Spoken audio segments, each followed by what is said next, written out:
안녕하세요, 도반님들. 붓다의 딸 세상을 비추다의 일부 3장 흔들리지 않는 평화를 요약해드립니다.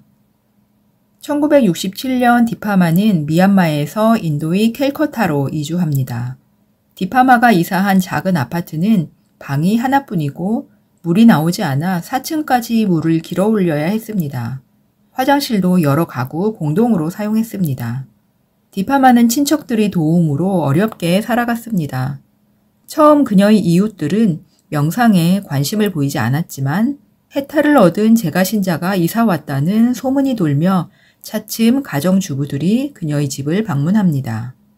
그녀는 주부들에게 명상으로 효과를 얻으려면 힘들어도 매 순간을 수행의 기회로 삼아야 한다고 가르쳤습니다. 말을 하거나 다림질을 하거나 장을 보거나 아이를 돌보는 모든 행동에서 마음 챙김을 수행하라고 했습니다. 그녀는 무엇을 하고 있건 온 마음을 다하라고 되풀이하여 강조했습니다.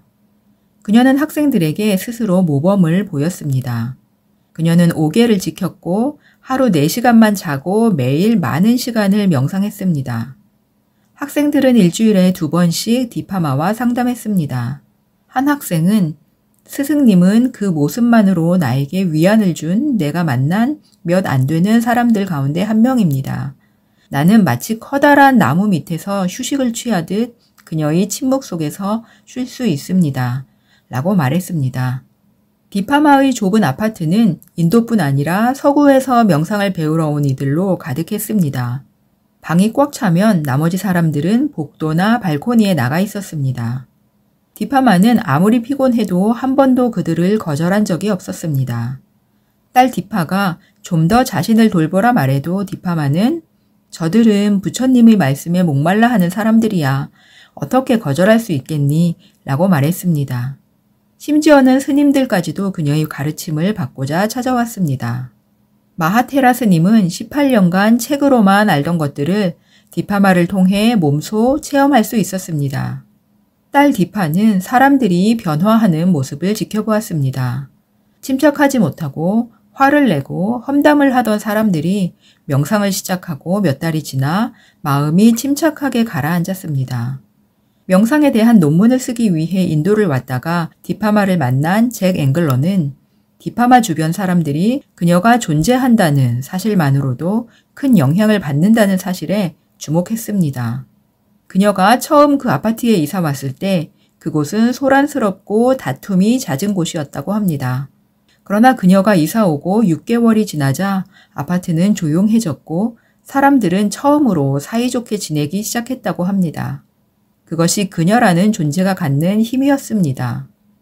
조셉 골드스타인은 디파마의 첫 번째 미국인 학생이었습니다.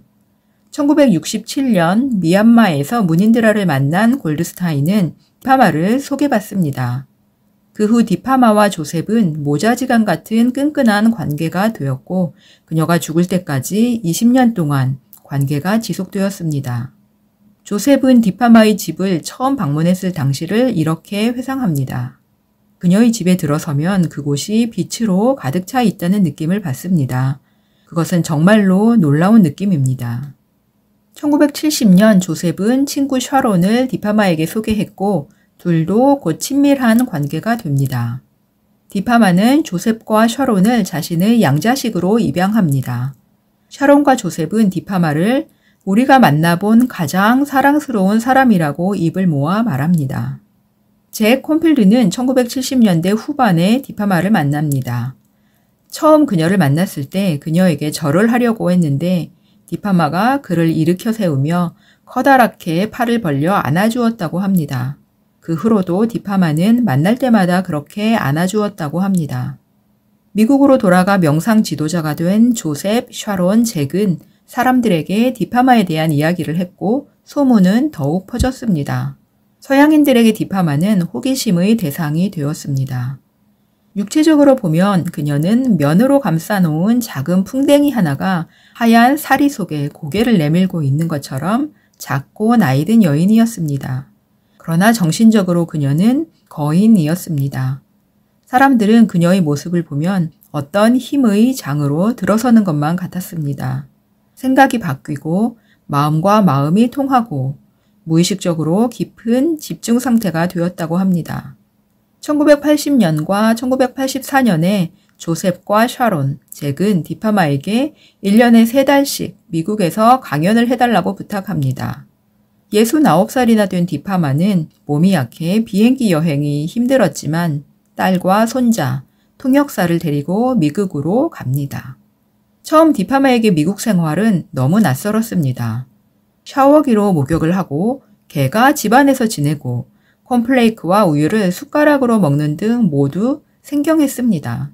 디파마는 현금 자동 지급기를 처음 보고 저렇게 좁은 곳에 사람이 들어가 일하고 있다니 정말 슬픈 일이라고 말합니다. 그것이 단지 기계일 뿐이란 것을 알고 디파마는 그것은 아나타, 무아 같은 거군요 라고 말했다고 합니다. 그리고는 무아에 대해 설명하기 시작했다고 합니다. 디파마는 많은 학생들을 앞에 놓고 연단에서 가르친 경험이 없었지만 학생들에게 애정을 다했습니다. 이후 건강 문제로 디파마는 다시 미국에 갈 수 없었고 죽을 때까지 캘커타의 작은 아파트에서 학생들을 지도했습니다. 1989년 9월 1일 저녁 78세를 일기로 디파마는 세상을 떠납니다. 그녀의 죽음은 충격이었습니다. 딸 디파가 일을 마치고 돌아왔을 때 어머니의 상태가 좋지 않았습니다. 의사를 부르려 했지만 찾지 못하고 이웃에 사는 산딥이 디파마 옆에 앉아 팔을 주물렀습니다. 디파마는 그에게 머리를 만져달라고 했습니다. 산딥은 디파마의 머리를 만지며 그녀에게 배운 경전 구절을 외웠습니다. 그녀는 손을 모아 기도를 올렸습니다. 디파마는 부처님께 절을 올리고는 일어나지 않았습니다. 디파와 산딥이 그녀를 일으켜 세웠고 숨이 끊어졌음을 확인합니다. 디파마는 부처님께 절을 올리며 죽었습니다.